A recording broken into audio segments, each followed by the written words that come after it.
unos senderos de justicia en esta mañana, por amor a tu nombre. Gracias por Cristo Jesús, nuestro mediador. Pedimos esas cosas.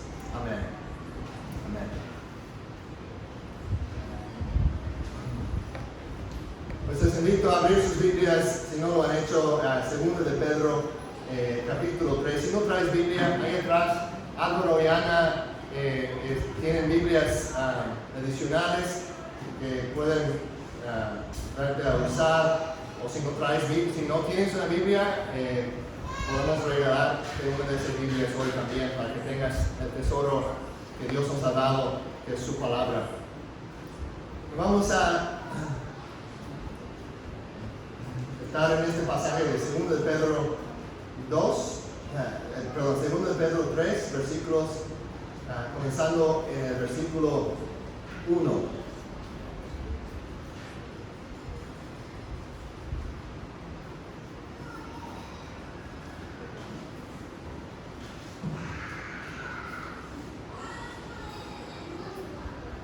Así, hasta el final de la Biblia, antes de las cartas de Juan y el libro de Apocalipsis, vas a encontrar a 2 de Pedro. Dice así la palabra del Señor: amados, esta ya es la segunda carta que les escribo, en las cuales, como recordatorio, despierto en ustedes su sincero entendimiento, para que recuerden las palabras dichas de antemano por los santos profetas y el mandamiento del Señor y Salvador declarado por los apóstoles de ustedes.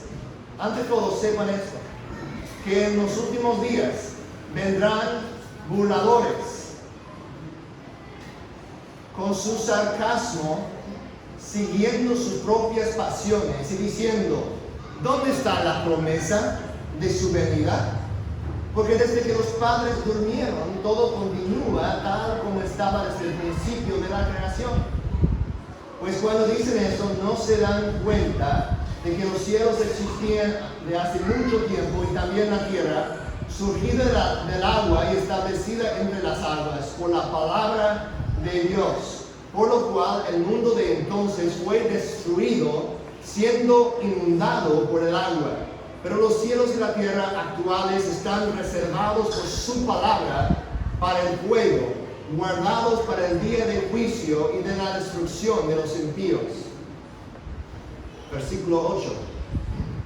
Pero amados, no ignoren esto, que para el Señor un día es como 1000 años, y 1000 años como un día. El Señor no se tarda en cumplir su promesa, según algunos entienden la tardanza, sino que es paciente para con ustedes, no deseando que nadie perezca, sino que todos vengan al arrepentimiento. Pero el día del Señor vendrá como un ladrón, en el cual los cielos pasarán con gran estruendo, y los elementos serán destruidos como con fuego intenso, y la tierra y las obras que hay en ella serán quemadas. Puesto que todas esas cosas han de ser destruidas de esta manera, ¿qué clase de personas no deben ser ustedes en santa conducta y en piedad, esperando y apresurando la venida del día de Dios, en el cual los cielos serán destruidos por fuego y los elementos se fundirán con intenso calor? Pero según su promesa, nosotros esperamos nuevos cielos y nueva tierra, en los cuales mora la justicia. Amén. Que el Señor bendiga su palabra. Mi hijo Daniel, que tiene 6 años, de todos mis hijos creo que él está más fijado en los calendarios, y en el sentido de que cuando él sabe que algo emocionante va a suceder en el futuro, sea la visita de sus abuelos, sea la visita de otros amigos, o sea Navidad o su cumpleaños, él siempre me pide: papi, ¿puedes hacerme un calendario? Y luego le imprimo un calendario del mes o unas semanas, y cada día viene a marcar, fielmente marca su calendario.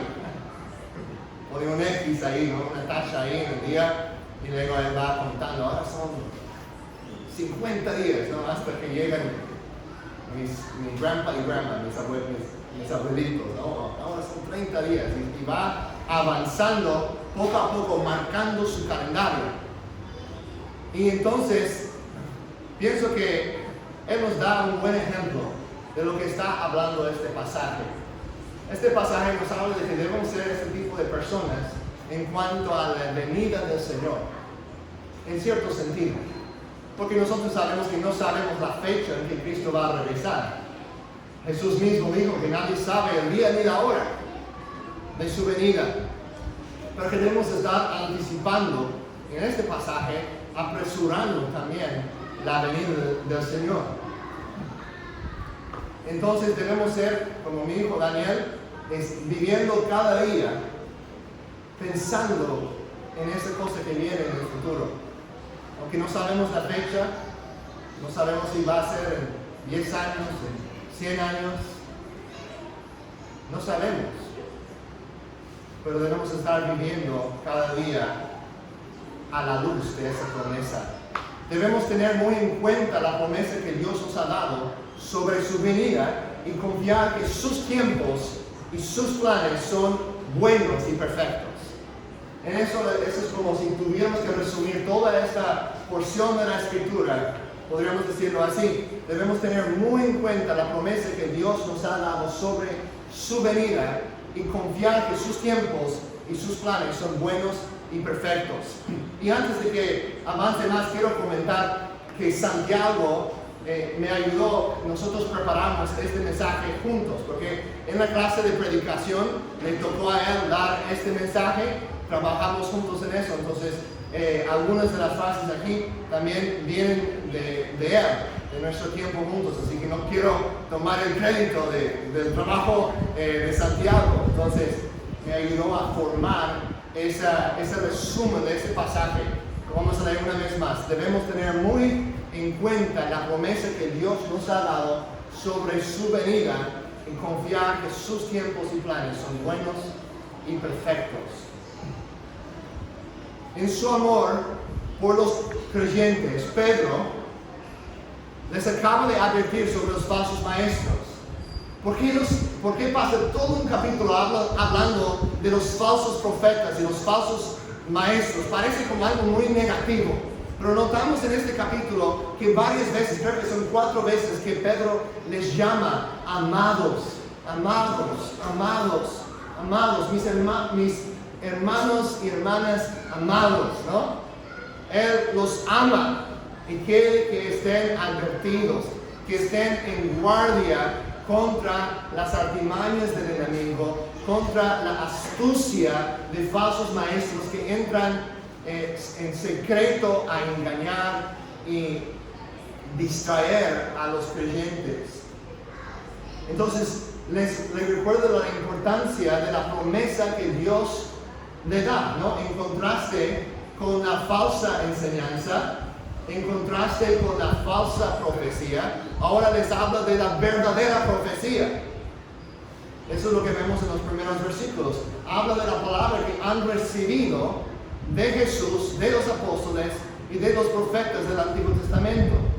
La solución para evitar los falsos maestros o la falsa profecía es recordarnos de la verdadera profecía.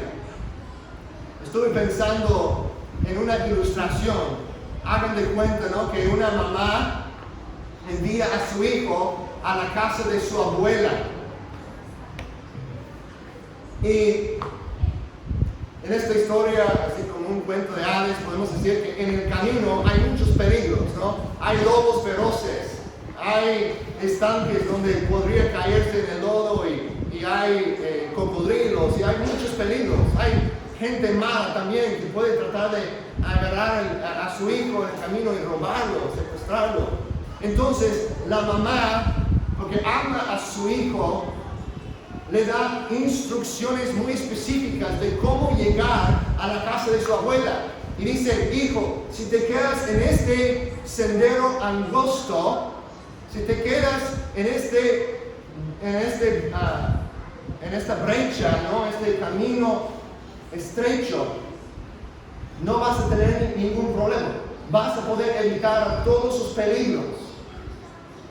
Y luego, como es una buena mamá, le da un mapa que le enseña cómo seguir el sendero correcto, ese sendero angosto, para llegar sano y salvo a la casa de su abuela. Pues Pedro sabe que las Escrituras son lo que necesitamos para mantenernos en el sendero angosto y no desviarnos para ser capturados por los falsos maestros. Así que les recuerda de la importancia de las Escrituras como la fuente de la verdadera profecía. Nuestro primer punto, el punto número 1, debemos recordar que las Escrituras, a ver si puedes poner ahí, debemos recordar que las Escrituras son el mapa que nos apunta hacia el sendero de fe en la promesa de Dios y la perfección de su plan. ¿Quieres saber cómo tener fe en la promesa de Dios y descansar en la perfección y la bondad de su plan? Medita en las Escrituras, en las verdades de Dios. Y noten en los versículos de 1 y 2, dice: amados, esta ya es la segunda carta que les escribo, en las cuales como recordatorio despierto en ustedes un sincero entendimiento. Y me recuerdas que el tema del segundo de Pedro es los últimos recordatorios. Pedro está a punto de morir, va a ser ejecutado por los romanos. Y ama a esos cristianos. Y dice: quiero recordarles de estas cosas. Versículo 2, para que recuerden las palabras dichas de antemano por los santos profetas y el mandamiento del Señor y Salvador declarado por los apóstoles de ustedes. Ahí tenemos el Antiguo Testamento y el Nuevo Testamento, ¿no? Los profetas del Antiguo Testamento y los apóstoles del Nuevo Testamento. Toda nuestra Biblia. Nosotros como cristianos, ¿cuánto tiempo pasamos meditando en las Escrituras? O si lo hacemos, pasamos todo el tiempo solo en el Nuevo Testamento, o también examinamos el Antiguo Testamento. El Antiguo Testamento también es una fuente de la verdadera profecía para alimentarnos, para fortalecernos, para ayudarnos a reconocer el error y mantenernos en el camino, en el sendero angosto para la gloria de Dios. Así que vamos a estar preparados para enfrentar las dudas y las objeciones de los que no creen y que buscan desviarnos del sendero, porque es precisamente lo que estaría pasando en ese entonces. Pedro está preparando la iglesia para las objeciones que vendrán después de su partida.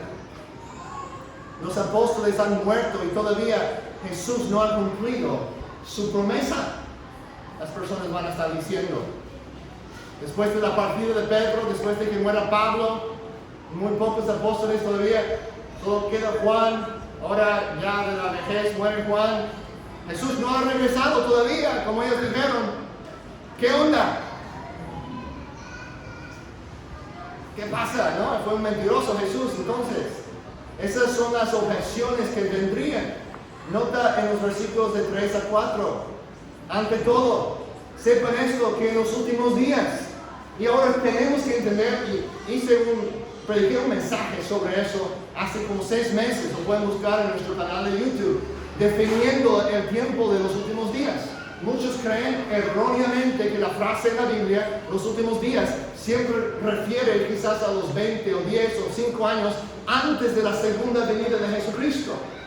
Pero realmente la frase los últimos días en la Biblia empieza con la resurrección de Jesús y el día de Pentecostés y extiende hasta la segunda venida. Nosotros, entonces si me preguntas, Natán, ¿crees que estamos en los últimos días? Sí, estamos en los últimos días, pero hemos estado viviendo en lo que la Biblia describe como los últimos días desde el día de Pentecostés. En Hechos capítulo 2, recuerden que Pedro se para ante las personas que están buscando explicación y dice, lo que ustedes están mirando es lo que el profeta Joel profetizó que sucedería en los últimos días. Entonces yo sé que hay mucha gente que se fascina con, pues ya estamos tratando de buscar e identificar quién es el anticristo y tal vez estamos en los últimos días. Y no quiero decepcionarte, pero ya estamos y ya hemos estado. Eso no quiere decir que no debemos estar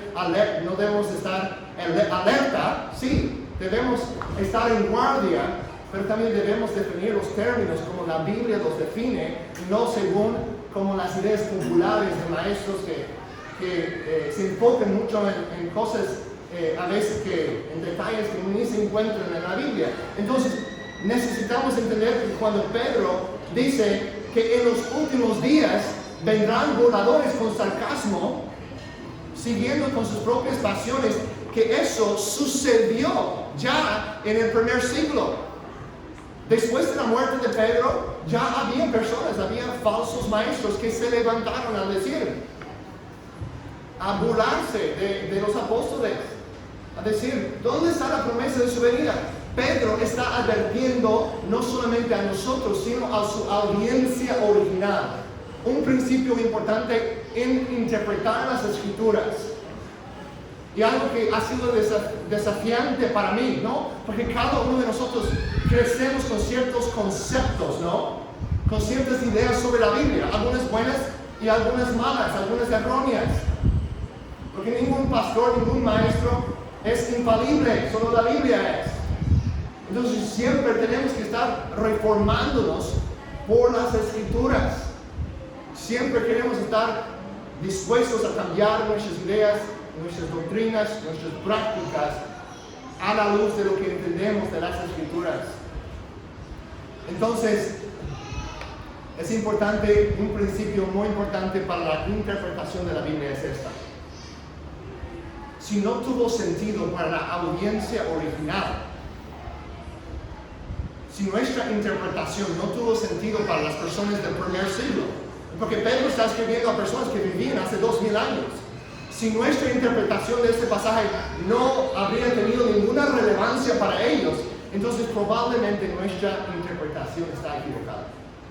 Porque las Escrituras aplican a todo el pueblo de Dios en todo tiempo. Aplica a los cristianos que vivían en el primer siglo. Aplica a los cristianos que vivían hace 500 años. Aplica a los cristianos que viven hoy y los que también van a vivir en el futuro, si Jesús se tarda más en regresar. Aplica a todos, y si no puedes aplicarlo a todos, probablemente es una mala interpretación. Entonces, cuando dice aquí los últimos días, se refiere tanto a nuestro tiempo como el tiempo de los primeros cristianos. Y hay muchos otros versículos en mi mensaje que di sobre eso. Si tienes dudas, dices, ay, no estoy seguro si tiene razón Natán en lo que está diciendo, porque siempre he escuchado esa frase de otra manera. Te animo a hablar conmigo y te puedo mostrar varios versículos o ver ese mensaje de YouTube para una enseñanza completa sobre ese tema de cuándo son los últimos días. Ahora, dice el versículo 4, y diciendo, ¿dónde está la promesa de su venida? Porque desde que los padres durmieron, todo continúa tal como estaba desde el principio de la creación. Aquí tenemos la primera objeción, ¿no? Y hoy en día pasa lo mismo. Hay gente que dice, ya han pasado 2000 años aproximadamente. Jesús no ha regresado. ¿Todavía crees que va a regresar? ¿Dónde está la promesa de su venida? Puede venir con sarcasmo también, ¿no? Y luego hay una segunda objeción. Dice que otras personas dicen, todo va a seguir como siempre. Ellos dicen, desde la creación todo ha seguido, ¿no? Desde que murieron los padres, todo sigue como desde el principio de la creación. Niegan el concepto de un juicio final o un juicio de Dios. Entonces son dos objeciones. Uno tiene que ver con el tiempo y el otro tiene que ver con el concepto de un juicio. Ya ha pasado mucho tiempo. ¿Cómo puedes creer que Jesús todavía va a regresar?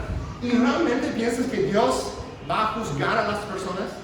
Esas eran sus dos dudas, o sus dos ataques, mejor dicho, sobre las palabras de Jesús, la promesa de Jesús. Entonces, vemos que en los versículos de 5 a 7, se los ven conmigo, versículos 5 a 7, Primero, Pedro da una explicación a la segunda duda. Así que los contesta al revés, ¿no? Porque está una duda aquí, la primera sobre el tiempo, y la segunda duda es sobre, o el segundo ataque es sobre el juicio. Entonces Pedro empieza contestando esa segunda duda o ese segundo ataque primero, hablando del juicio de Dios. Nota lo que dice en versículo 5. Deliberadamente olvidan que hace mucho tiempo Dios hizo los cielos por orden de su palabra y sacó la tierra de las aguas y la rodeó con agua. Luego usó el agua para destruir el mundo antiguo con un potente diluvio. ¿A qué se refiere eso? Todos sabemos la historia de Noé y el arca, ¿no? Que lo hemos convertido así como en una historia para niños, así como muy inocente, con el arco iris y los animales. Pero realmente es una historia de juicio. Ese momento, ¿no?, que las personas se quedaban afuera del arca, hubiera sido un momento horrible, ¿no?, de ver la destrucción de las poblaciones de aquel entonces. Personas que habían rebelado contra Dios, que habían maldecido a Dios, que habían rechazado sus mandamientos. No habían arrepentido de eso, y Dios, después de un tiempo largo de paciencia, los destruyó. Y Pedro los recuerda de esa realidad. Y dice, de la misma manera que Dios antes destruyó el mundo con un diluvio, en el futuro va a haber una destrucción, pero con fuego. Versículo 7. Por esa misma palabra, los cielos y la tierra que ahora existen han sido reservados para el fuego. Están guardados para el día del juicio, cuando será destruida la gente que vive sin Dios. Entonces hay un hecho histórico que los moradores están olvidando. Había un diluvio global provocado por Dios y la destrucción que causó en todo el mundo, ¿no? Ellos olvidan de eso. Dios interrumpió la vida cotidiana en la tierra una vez y es capaz de hacerlo otra vez. Ese es el punto de Pedro. Hay personas en este mundo que piensan tener la autoridad. Hay personas como ellos que se burlan. ¿Va a haber un juicio? ¿Cómo que crees en esa idea tan anticuada? ¿Va a haber un juicio? ¿Realmente Dios va a juzgar a los malvados? Muchas personas como esos burladores se creen la autoridad final en las cosas. Pues yo no creo que un Dios de amor haría tal cosa. ¿No dice la Biblia que Dios es amor? ¿No dice la Biblia que no juzgarás? ¿Cómo que puedes creer en un juicio? Pues tenemos que entender esos versículos en su contexto. Pero es imposible negar. Leyendo toda la Biblia, no solamente es imposible, sino es necio negar que hay un juicio final. Y nuestro problema con eso, en última instancia, es que nosotros nos creemos muy buenos y nos creemos más santos que Dios, nos creemos más justos que Dios. Pero no somos Dios. No nos corresponde a nosotros dar la justicia. Eso le toca a Dios. La venganza es mía, dice el Señor. Por eso nosotros estamos llamados a amar a nuestros enemigos, dejándolos en manos de Dios, que Él sea su juez. Ahora les pregunto, ¿estás viviendo como si el hombre tuviera la última palabra? ¿O reconoces que Dios tiene la última palabra? Hay muchas personas hoy en día que niegan un diluvio global. Dicen, eso realmente no pasó. Incluso hay muchos cristianos, ¿no?, que dicen, no, tal vez fue un diluvio local. Y no digo que no son cristianos por decir eso, pero creo que están siendo influenciados por ideas de la evolución darwiniana. Y dicen, realmente no pasó así. Pero están creyendo más la palabra de los hombres que la palabra de Dios. Entonces, ¿estás viviendo como si el hombre tuviera la última palabra o reconoces que Dios tiene la última palabra? bueno, es que los eruditos dicen esto. No, es que el gobierno dice esto. Es que la gente culta ahora dicen esto. Es que la gente de moda, es que esos artistas dicen tal cosa. Esa gente, esa persona famosa que admiro mucho, ese político, ¿no? Lo que sea, ¿no? Ponemos cualquier hombre en ese lugar. Es que ellos dicen eso, ahora los científicos dicen tal cosa. Y no es para negar que esas personas tienen su papel o echar la ciencia a un lado. La ciencia viene de una cosmovisión cristiana. Pero no tienen la última palabra. Ningún presidente, ningún gobernante, ningún actor, ningún escritor, ningún erudito tiene la última palabra. Lo que nos debe importar es lo que Dios dice. Por eso dice, Dios tiene la última palabra en cuanto a su venida. Él tiene una razón por la cual se está tardando.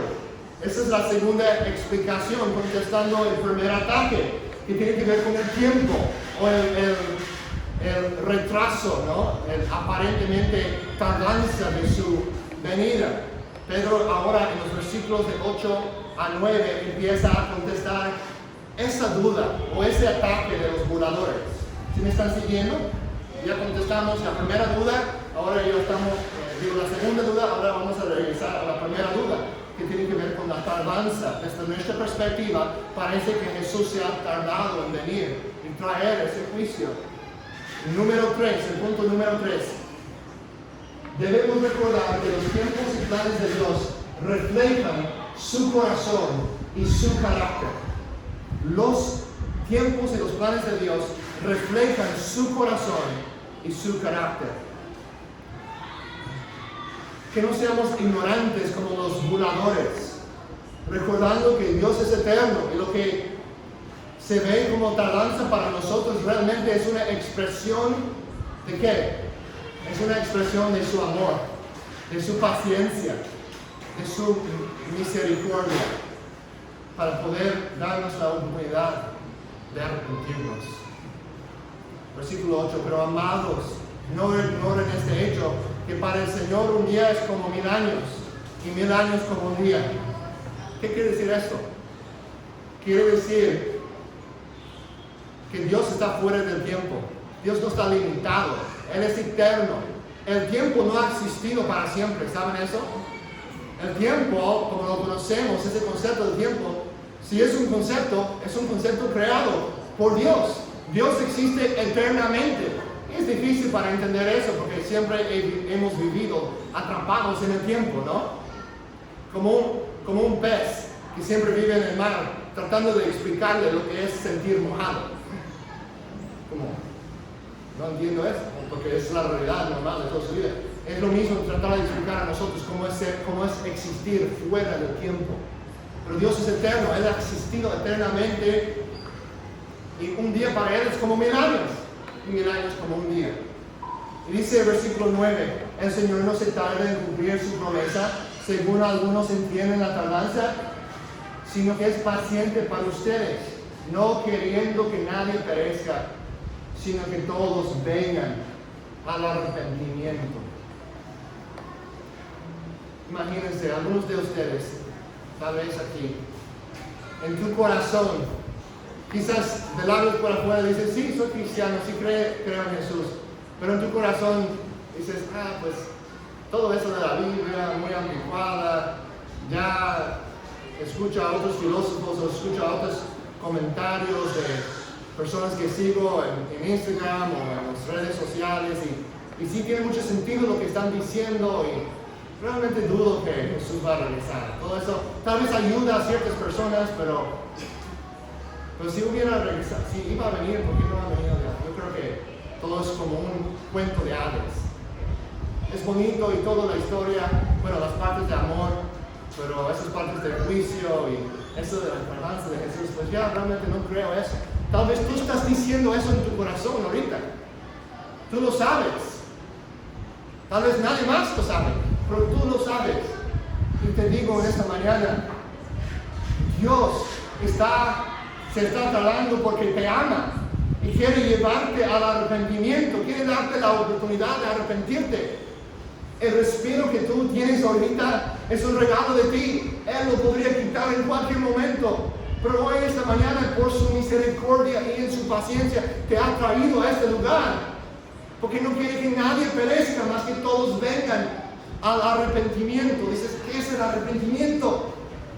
Es dar la espalda a creer en ti mismo como Dios, a creer que tú puedes solucionar los problemas por ti mismo, a elevar otras cosas más a un nivel más arriba que Dios. Es dar la espalda a tu pecado y creer en Cristo.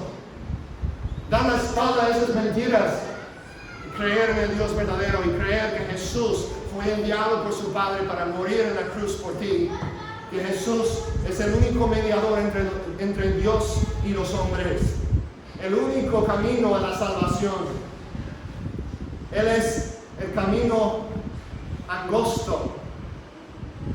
Leemos esos versículos en Mateo capítulo 7, ¿no? Y del camino angosto, la puerta, porque dice que hay una puerta amplia, ¿no? Y una puerta estrecha. Lucas habla de un camino, ¿no? Pero ¿quién es el camino? Realmente sabemos que Jesús mismo dijo, yo soy el camino. La salvación es únicamente por Él. No hay otro camino, no hay otro sendero. Es únicamente por la fe en Jesucristo. El mensaje del cristianismo es un mensaje a la vez inclusivo y exclusivo. Es un mensaje que a la vez es inclusivo y exclusivo. Es inclusivo en el sentido que Jesús invita a todos. No importa lo que hayas hecho, no importa los pecados que hayas cometido, no importa cuántas veces has maldecido a Dios. Jesús hoy te invita a arrepentirte de ese pecado y a acudirte a Él, a llegar ante Él para ser salvo, para ser perdonado de todas las malas cosas que has hecho. Hay perdón para cualquier persona que llega a Él, pero a la misma vez el cristianismo es exclusivo, en que la salvación es únicamente para Jesús. Cualquier persona de cualquier etnicidad, siendo rico o pobre, o hombre o mujer, o niño o adulto, todos son bienvenidos. Es inclusivo en ese sentido, pero solo hay un camino. En ese sentido es exclusivo. Ese camino es Jesús. Ahora, me gusta este versículo 9 porque nos muestra el corazón de nuestro Dios. Nos muestra el corazón de Jesús. ¿Cómo es Jesús? Dice aquí, no deseando que nadie perezca. ¿Tienes un concepto de Dios que como que está muy feliz para castigarte, enviarte al infierno? ¿Que tiene muchas ganas de hacer eso, que se deleita en hacer eso? No, nos dicen en el Antiguo Testamento que Dios no se deleita en la muerte de los malvados. Sí, trae juicio a los que no se arrepientan, pero no es algo que le busca hacer. Su misericordia es lo que más fluye naturalmente de su ser. Y este pasaje nos enseña eso. Hay algunos que enfatizan mucho el amor de Dios por un lado, y hay otros que enfatizan mucho el juicio. Hoy día quiero decirles que como iglesia queremos enfatizar los dos. En cuanto a la Biblia habla de los dos.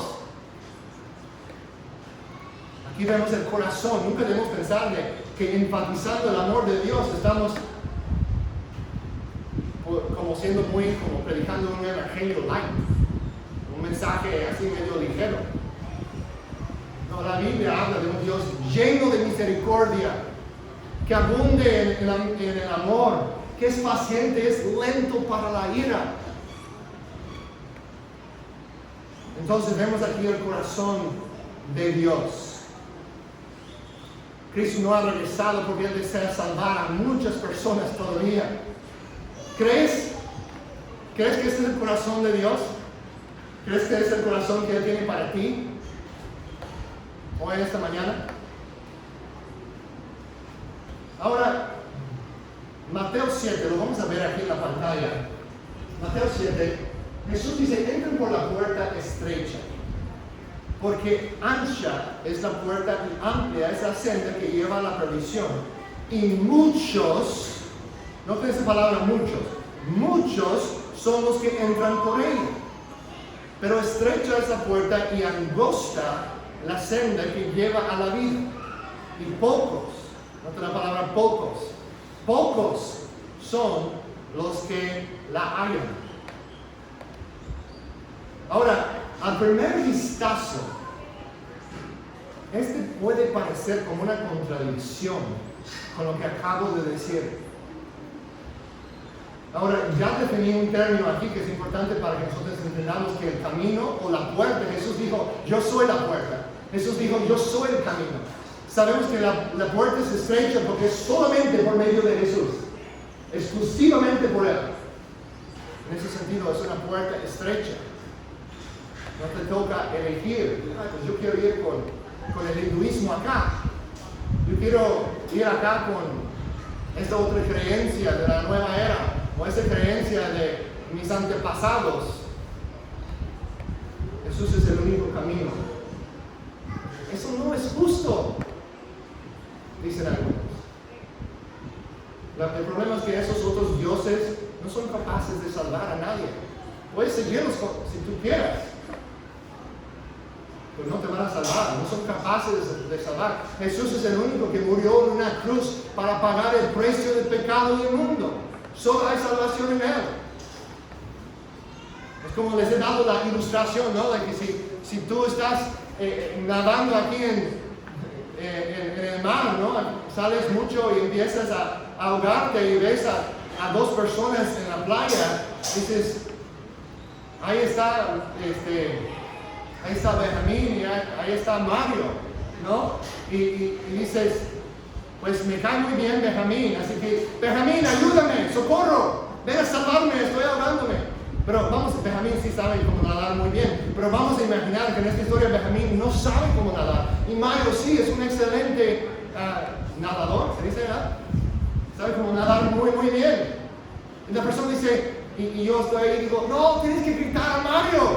Es el único que te puede salvar. Y la persona, imagínate, que responde, no es justo. Eso no es justo. Yo quiero seguir a Benjamín, me cae mejor Benjamín. Pues tal vez te cae mejor, pero el problema es que no te va a salvar. No tiene la capacidad de salvarte porque no sabe cómo nadar. Es lo mismo con cualquier otra religión. Puedes decir, me gustan ciertas cosas de esas religiones. Bueno, tal vez sí, pero no tienen la posibilidad de salvarte, no tienen la capacidad de salvarte. Esos líderes religiosos han muerto y han quedado en el sepulcro. Pero Jesús murió y resucitó y está vivo a la diestra de su Padre. Y es grande para salvar a todos los que acuden a Él.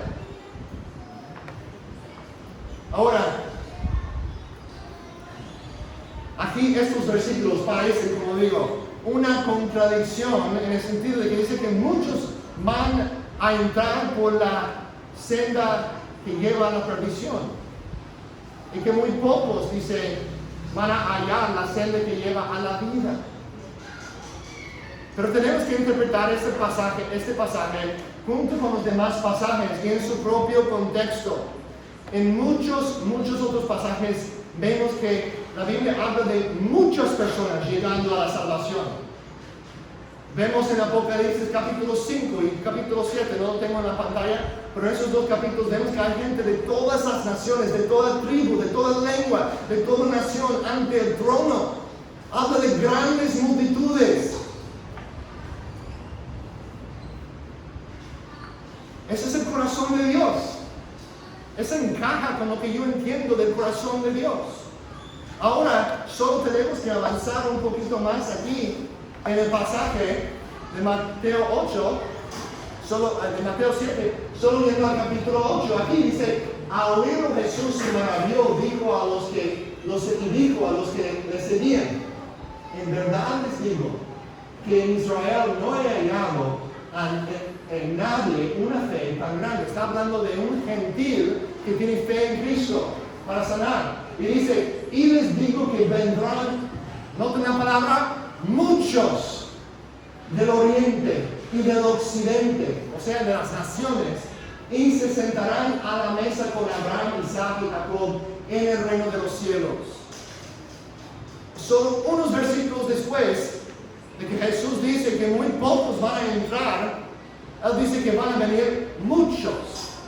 Ahora sabemos que es correcto interpretar esos dos pasajes juntos, porque Lucas en su evangelio relata las dos historias o las dos enseñanzas y los pone juntos. Lo pueden checar luego en Lucas capítulo 13. Estas dos historias están, uno sigue inmediatamente después de la otra. Van juntos.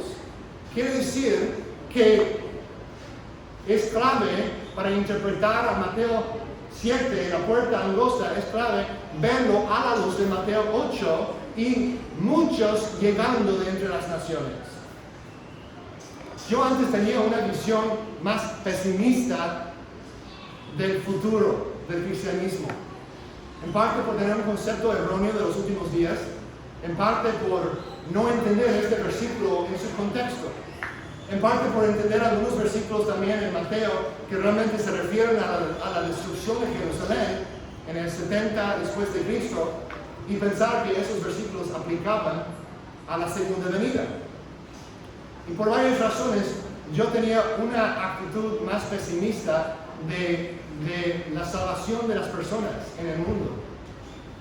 Y después de estudiar la Biblia, y yo te digo, eso es después de estudiar varios años y examinando este tema, estaría encantado para hablar contigo. Si no estás de acuerdo, todavía somos hermanos, podemos hablar de las Escrituras, examinar los pasajes que tú piensas que tal vez enseñan otra cosa. Siempre queremos estar reformándonos con la palabra de Dios, pero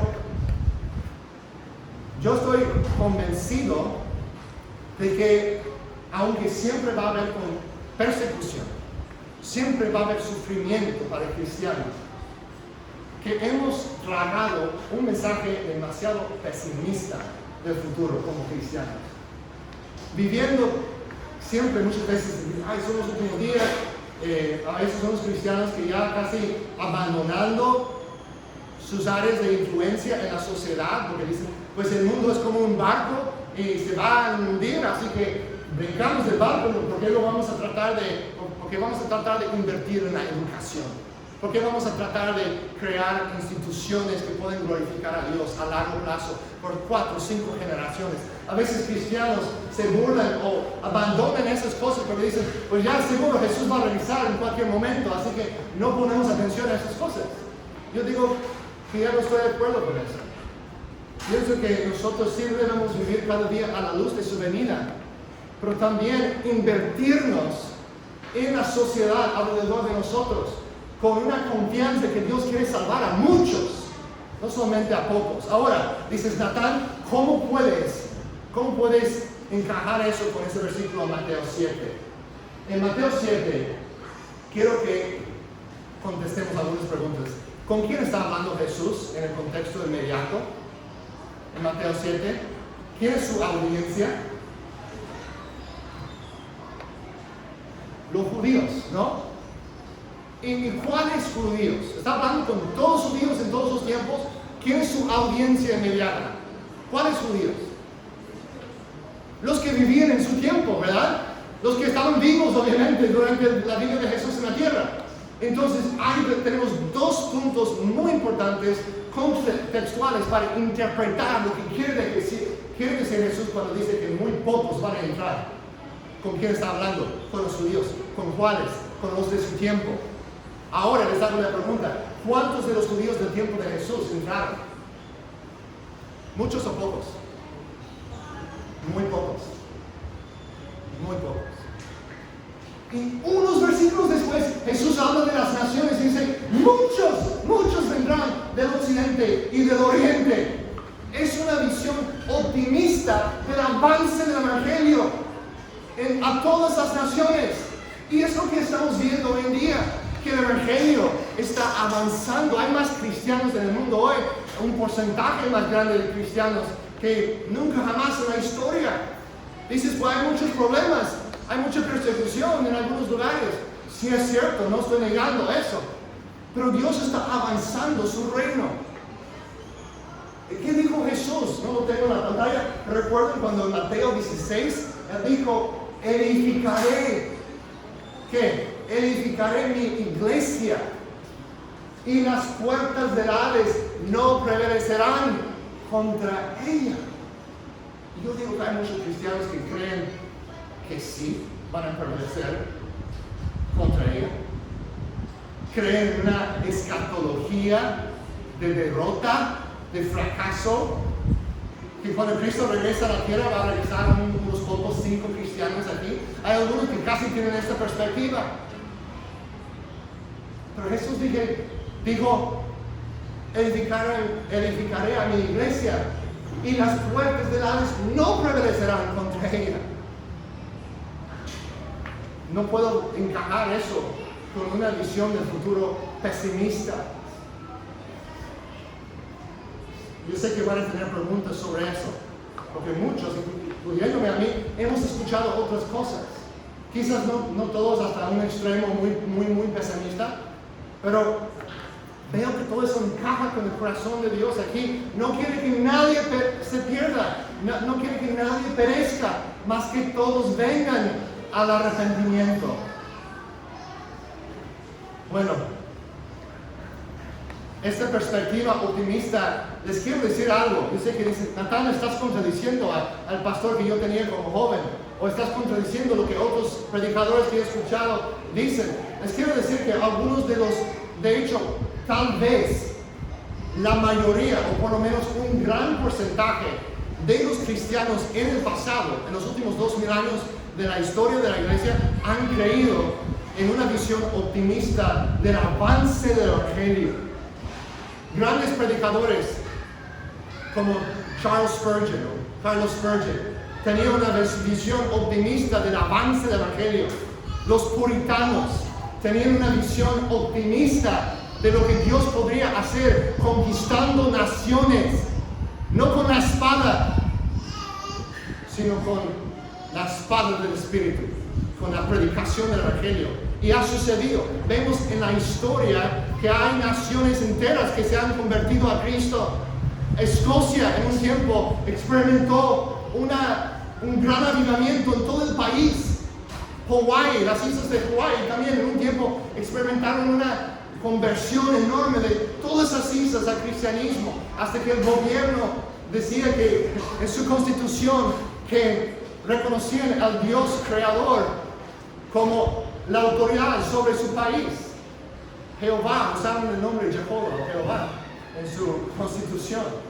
O sea, Dios ha obrado. Yo no estoy diciendo que tiene que parecer así. Yo no sé exactamente cómo se ve en cada situación, pero lo que sé es que hay cristianos en el pasado que tuvieron la fe para orar por grandes avivamientos, porque no tuvieron una visión pesimista de que, pues ya Jesús va a regresar, ya muy poca gente se va a salvar. Jonathan Edwards también es otro, ¿no?, que Dios usó grandemente en América para el gran avivamiento, el primer gran despertar en los años, en el siglo XVIII. También tenía esta perspectiva del corazón de Dios. Siempre habrá persecución, no estoy negando eso. De hecho, el evangelio avanza por medio de la persecución. Pero quiero que vean unos versículos. Dices, no veo eso en la Biblia. Esos son unos pocos de muchos versículos que hablan del corazón de Dios de alcanzar las naciones. Esos versículos me inspiran a orar. Señor, que venga tu reino en Puerto Escondido, que venga tu reino en México, que todavía muchas personas en este país podrían llegar a conocerte. No quiero vivir con una fe pequeña diciendo, no podría suceder. Al final y al cabo lo dejo en manos de Dios. Es su decisión cuándo va a traer avivamiento y cuándo va a traer juicio. Pero oro conforme a este versículo, Salmo capítulo 22, dice, noten lo que dice aquí, todos los términos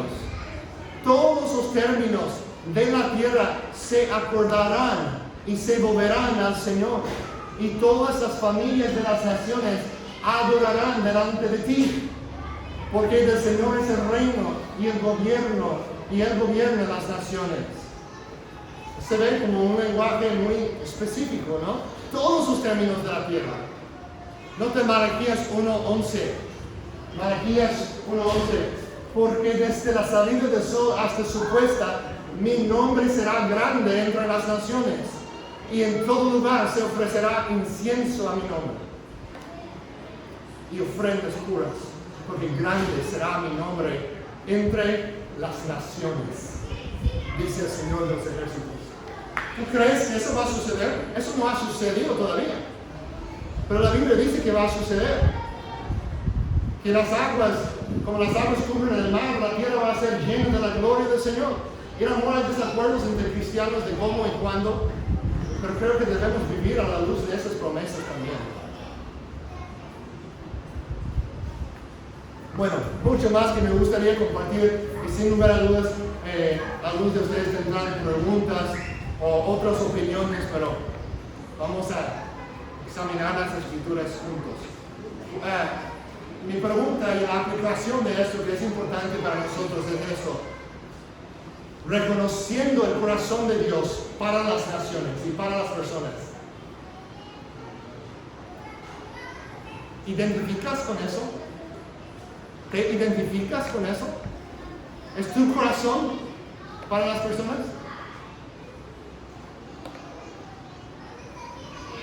¿Es tu corazón para tus vecinos? Los que siempre están festejando y haciendo mucho ruido a las 3 de la madrugada. ¿Tienes ese corazón de Dios, de compasión, de paciencia para su salvación? Que por medio del Evangelio pueden ser salvos ellos. Ustedes que son maestras o maestros, ¿es su corazón para sus alumnos? Que ninguno perezca, están orando por su salvación. Están realmente diciendo: Señor, ayúdame a vivir de tal manera que yo pueda reflejar el amor de Cristo a ellos, a mis alumnos. Cuando sales a comer en un restaurante, el mesero tal vez no está atendiendo muy bien, está muy distraído. ¿Es tu corazón para él? Que no perezca, si es que no es cristiano, sino que venga arrepentimiento. Dice: Señor, ahora cuando dejo propina, no voy a dejar propina a la luz del servicio de este muchacho, sino voy a dejar una propina a la luz de lo que tú hiciste por mí, de tu generosidad. Se portó muy mal, así que vamos a dejar el 10, o no vamos a dejar nada. Es decir, no, así no me trató Dios. Gloria a Dios. A pesar de portarme muy mal, me perdonó, me rescató. Me dio todas las riquezas de su gloria. ¿Cómo puedo mostrar esa generosidad a los demás? Aun los que parecen no merecerlo, porque yo tampoco lo merecí. ¿Qué tal de tu mecánico que está arreglando tu coche o tu moto? ¿Piensas en su alma? ¿Piensas en su estado de salvación? Mi hijo Caleb le gusta orar, y me recordó de algo de cuando yo era niño chiquito. Él ora así, dice, en sus oraciones casi siempre, algunos de ustedes tal vez lo han escuchado. Mi hijo ora, dice: y Padre, te pido por que todas las personas en el mundo lleguen a ser cristianas. Y tal vez hace unos años hubiera dicho: Caleb, pues entiendo tu corazón y todo, pero realmente no debes orar así, porque no va a pasar de plano. Y yo sé que algunos sí se van a perder, pero yo creo que ese sí es el corazón de Dios. Yo recuerdo como niño chiquito también oraba así, y luego dejé de orar así, porque tal vez algunas personas me decían y yo no recuerdo. O quizás yo entendí, no, pues realmente no es muy realista orar así. Mejor, Señor, que salves a algunas de esas personas. Yo no tengo miedo de orar: Señor, salva a México, que traigas avivamiento en México, que traigas avivamiento en Puerto Escondido. ¿Por qué no? Porque es conforme a su corazón. Es conforme a su corazón. Él no quiere que nadie perezca. Bueno, se nos va el tiempo, pero los últimos versículos aquí, quiero solo enfocarnos, me hubiera gustado. Lo que voy a hacer es voy a dejar un video en nuestro canal de YouTube esta semana explicando algunas partes de este versículo sobre la destrucción de la tierra, cómo encaja eso con Romanos 8, que parece hablar de una creación restaurada. Vamos a hacer un video sobre eso para no descuidarlo, pero solo quiero enfatizar una cosa aquí. Nota en el versículo 12, dice, esperando y apresurando la venida del Señor, la venida del día de Dios. Ahora, ¿cómo hacemos eso? El versículo antes nos dice que qué clase de personas no deben de ser en santa conducta y en piedad. Si nuestro trabajo, si nuestro papel como cristianos es discipular las naciones, es la comisión que hemos recibido. Hagan discípulos de todas las naciones. Hagan discípulos de México. En otras palabras, tal vez nunca lo hayas pensado de esa manera. Obviamente ninguno de nosotros vamos a lograr eso solos, lo hacemos juntos, contribuimos juntos a esa misión. Pero Jesús, como tengo entendido, que esas cosas tienen que suceder, el evangelismo, la evangelización del mundo, el discipulado de las naciones. Y la Biblia no nos da así definiciones exactas de cómo se va a ver o cuándo llega a ese punto en que el mundo ya está evangelizado. Yo no voy a tratar de definir eso de manera así muy específica, porque no creo que la Biblia lo define de manera tan específica. Sin embargo, de alguna forma va a suceder antes de que Cristo regrese. Entonces, ¿cómo podemos apresurar la venida de Jesús? Obviamente Dios es soberano, ¿no? Y tiene su plan perfecto, pero dentro de ese plan soberano tenemos un papel. Contribuimos al discipulado de las naciones, a la evangelización del mundo. Y cuando llega el momento, cuando Dios decide que haya pasado conforme a su criterio, entonces Jesucristo va a regresar otra vez. Y nosotros evangelizamos, hacemos discípulos, apresurando su venida. Nosotros vivimos una santa conducta y con piedad, que obviamente incluye viviendo vidas de amor sacrificial que testifican de la realidad del Evangelio. Entonces, así es como entiendo este último versículo. ¿Cómo apresuramos su venida? Por proclamar el Evangelio. Y cuando esa última persona sea salva, que Dios sabe lo último de sus elegidos, antes de su segunda venida, Jesús va a regresar. Y uno va a hacer una predicción de cuándo va a pasar eso. Pienso que es muy necio hacer predicciones específicos cuando la Biblia nos dice que Jesús mismo nos dice que nadie sabe el día ni la hora. Entonces, nuestro trabajo, lo que nos debe motivar a nosotros, es hacer discípulos de las naciones, empezando con nuestros hijos, si tenemos hijos, con nuestros parientes, con nuestros compañeros de trabajo, con nuestros amigos de deporte, donde quiera que estemos, a ser discípulos de Jesús, que esas personas también lleguen a tener una conducta santa, que viven como Dios desea, amando a las demás personas, reflejando el amor de Cristo, viviendo apartados de la contaminación del mundo, para que las personas vean la luz de Jesús en nosotros. Y más personas, muchos del occidente y del oriente, llegan al Hijo de Dios por medio de la proclamación del Evangelio de sus siervos. Eso me emociona.